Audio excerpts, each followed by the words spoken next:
So, Liza P. I don't think anyone was expecting what we ended up getting. I certainly didn't expect Pretty Boy Pinocchio, but here we are.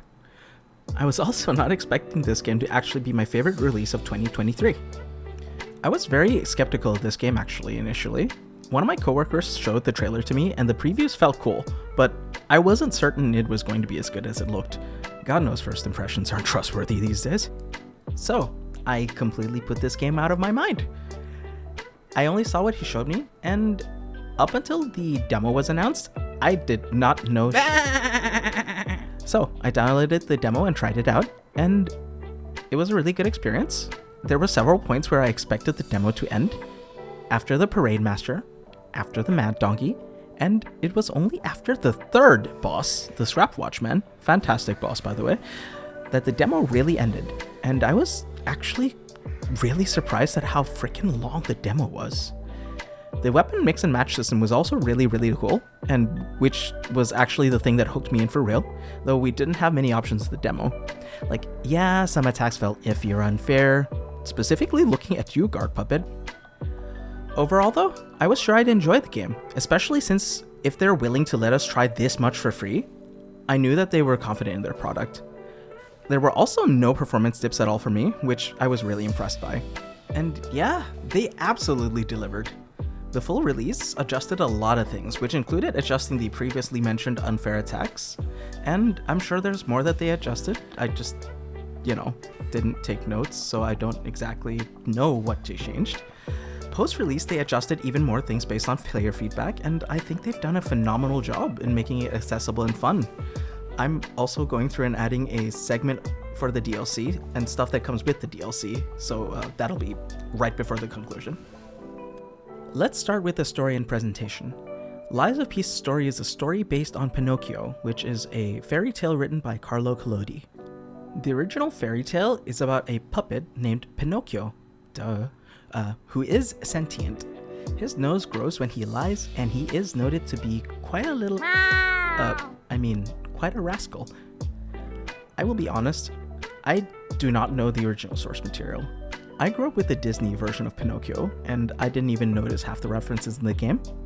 However, I have seen a lot of other YouTubers go through and explain the different references to the original work, and I just think it's really cool how they did it. I'll drop a few links in the video description so you can check them out. Now, to go on to what I can talk about, which is the story in the game. I'll go through the general setting and keep it brief, a little vague, so that you can explore the story yourself and not be spoiled. The setting is in Krat, a city that has thrived through the discovery of Ergo, which led to the invention of puppets by Geppetto. This invention propelled the city from a fishing village without much of note into the industrial hub of innovation by the time that you explore the game. Sometime before the game starts, an event called the Puppet Frenzy caused all the puppets, which at this point are butlers, servants, and policemen and other workers, to turn on every human that they could find. You play as Geppetto's puppet, and the game starts with you waking up in a train and a voice telling you to go to Hotel Krat. It is a bit hard to talk further about the background of the game without spoiling the twists, but I think it was really well done. The side characters have compelling stories and are really easy to get attached to, and the game tells you where they are, so you don't miss their story quests. The main story is told in a way more similar to Sekiro than Dark Souls, wherein the story is happening during the game and you're one of the key players influencing what happens. This makes it a lot easier to follow, and I think it works really well. A mechanic that the game uses is called the lie system, wherein you're able to pick between telling the truth or lying. Normal puppets are unable to lie. However, Geppetto made you unique in that you are able to lie, and the different choices you make in regards to lying or telling the truth can make you more human. There's a lot of details in the story that hint to you becoming more human as you go through, with relatively obvious messages as you trigger certain events. Your hair grows as you become more human as well. Springs the cat will only play with you if you're human enough, among other things. The lie system directly ties into which endings you are able to unlock and is formatted quite similarly to how Bloodborne's 3 endings worked. You have the option to trigger ending A, or go a second path, which will branch to ending B or C, depending on the conditions you fulfill during your playthrough. Moving on to visuals and sound, Lies of P is a very visually impressive game. I don't have much to say other than the art direction and design feels fantastic. The vibes of the game had a lot of moments where it felt quite Bloodborne, but it's distinctively very steampunk, which really sets the game apart from the games that it draws inspiration from. The way that many of the enemies moved felt extremely creepy, and I think that's really intended, considering, what you're fighting. All of the designs felt pretty good, though jumping between different enemy types and areas do feel a bit jarringly different. I would like to give a shout out to the first zombie we saw for making me react with a, "Oh god, what the f is that?" The sound design in the game feels extremely satisfying, with all the hit sounds being very impactful and the parry sounds being very sharp and crisp. The ambient noises and sounds add a lot to the atmosphere, and the enemy sound telegraphs are really easy to tell apart, so you can tell which attacks they are. The music is generally really good.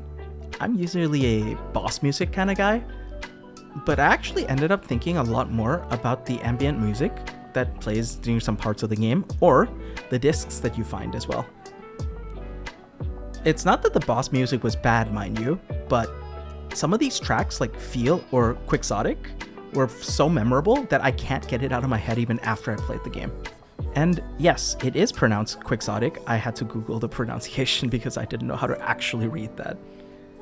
Funny thing I learned though, actually, was that apparently all the music tracks were remixes of songs that they made for their rhythm game, and it's interesting to see such a big jump in genre between two games. The next segment is going to be gameplay, and it's, as usual, a long one. The game's format is quite straightforward and railroaded. Unlike Dark Souls, there isn't a large amount of exploring to be done. There are a lot of side paths that lead to treasure, but you can't really decide to take a different path and level so you can easily tackle the boss you're currently stuck on. This means that the only option in order to progress is to get good.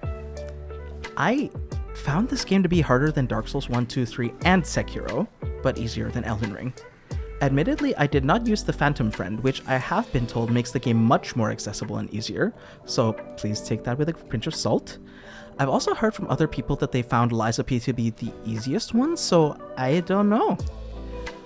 While I did find the difficulty of the game to be quite high, I also found it to be very fair about 90% of the time, where you can tell that it's your greed or misplay that cost you the fight. Enemy tells are very obvious and clear, but the timing can be really tricky because of delayed swings, awkward timings, double hits, and all that. I think that most of the bosses in the game were great, except for two bosses too far into spoil, and there was very little reuse of bosses other than two specific cases I can think of off the top of my head, where it made sense for it to be there. And even then, it felt quite unique. The two reused bosses, though, definitely make use of your muscle memory and expectations of openings to catch you off guard, which does annoy me a little bit because I don't like that. Going forward, these are going to be the unique gameplay aspects that really does set Lies of P apart. The first and most unique, in my opinion, is the weapon assembly. To explain, you can split any non-unique weapon into two parts, the blade and the handle. These parts can then be mixed and matched with other weapons, blades, or handles to create your own personal unique abomination. The handle that you use determines the moveset and stat scaling, while the blade determines the damage, reach, and speed of the attacks. Each piece also has a fable art, which are essentially active skills associated with it, which can complement the setup even further.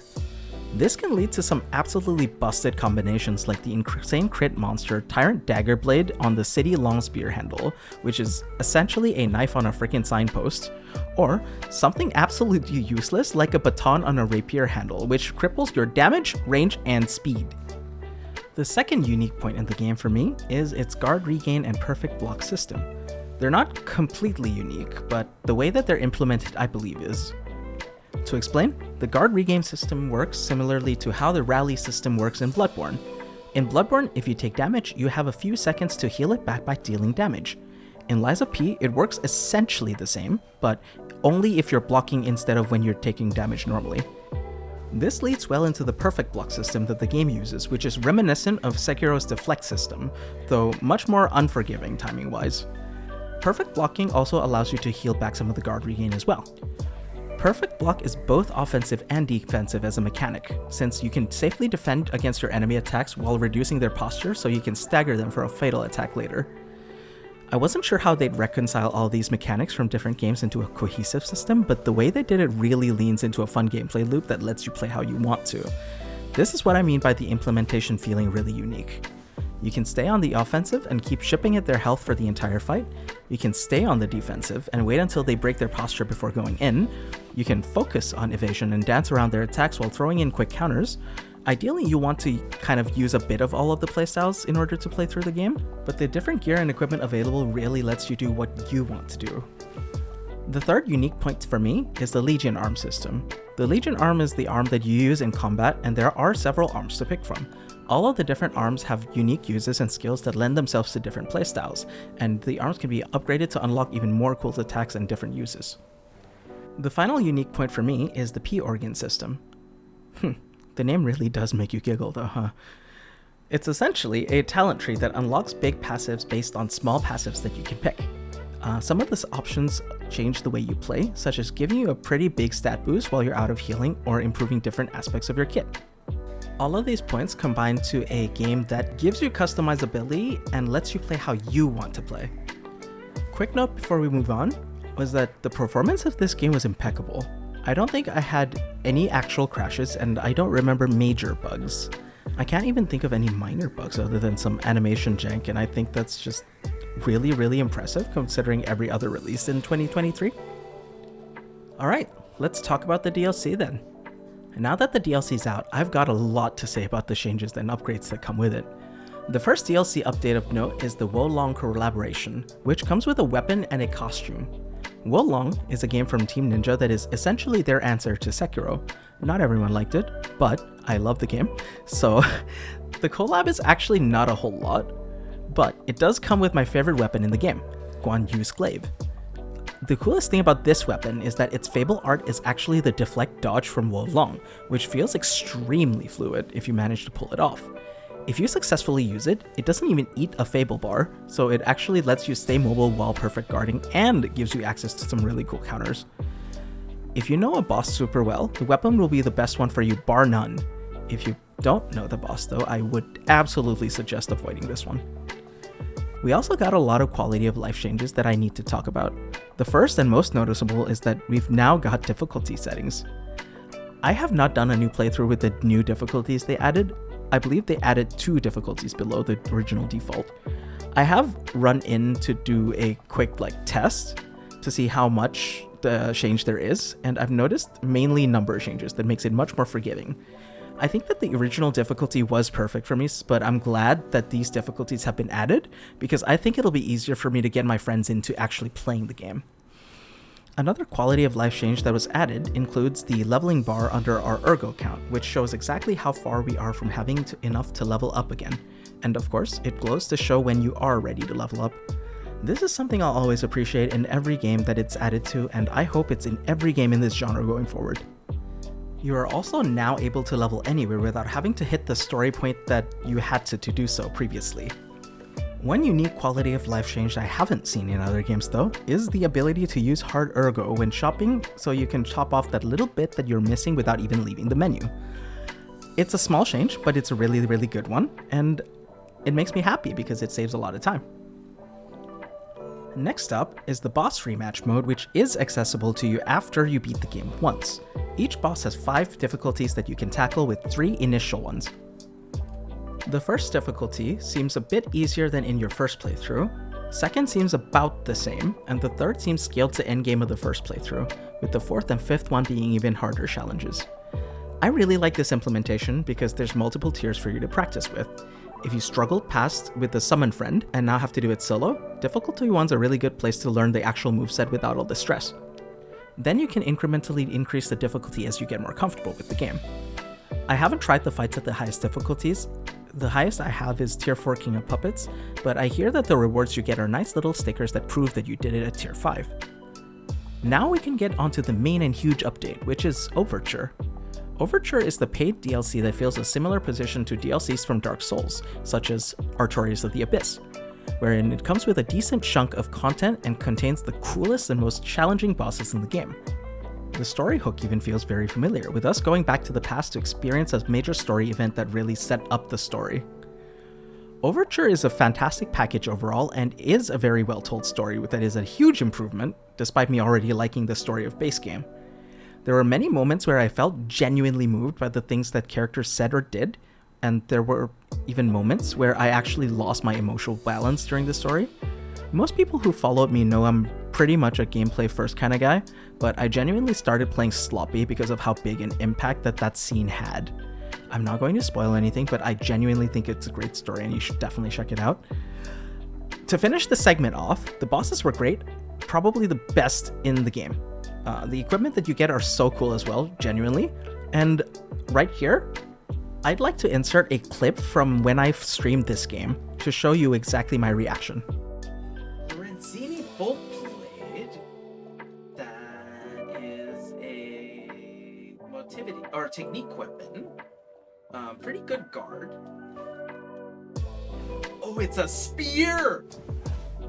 It's a rocket spear! Okay, now, you might be thinking that's a really big exaggerated reaction. But y'all, that's a rocket spear. The best part to me is that's not even the only time I had a reaction like that during gameplay. I had a reaction like that 3 times during the story, and I think that's just something that's really commendable with how cool the weapons are. So, what's the verdict? I think it's kind of obvious, but I'm recommending the game. For me, Liza P feels like Dark Souls meets Sekiro meets Bloodborne. The combat pacing is very Dark Souls 1, while the perfect block system and guard regain feels like they took parts of Sekiro and Bloodborne and implemented in a way that meshes together really well. It feels like a love letter to these kinds of games and gets the feel down very well. It wears its inspiration on its sleeve and even has a poison swamp like our Lord and Savior Miyazaki would have wanted.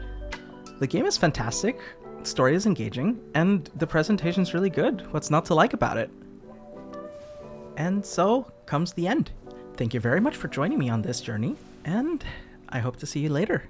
Please have an absolutely fantastic one, and bye-bye! If you enjoyed this video, please consider dropping me a like and subscribing to me for more content like this. Comments are also appreciated since I always enjoy open dialogue and I'm open to having my opinions changed. Have a fantastic day. Bye-bye!